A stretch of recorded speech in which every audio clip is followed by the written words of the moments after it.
prerequisites of VCE studies you must have completed to be eligible for selection into a course.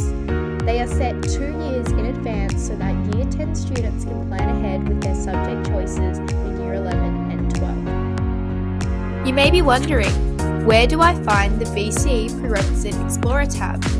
Firstly, go to the CourseSearch function, type in your area of interest, and then scroll down to the Filter Courses section.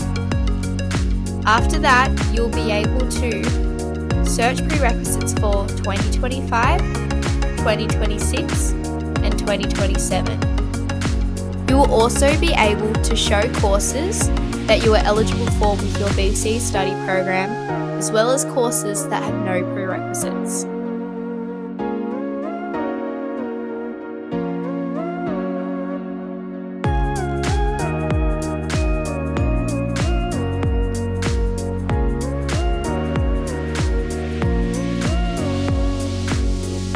Then you'll be able to add your VCE subjects in the Add a Study section. Then click Search.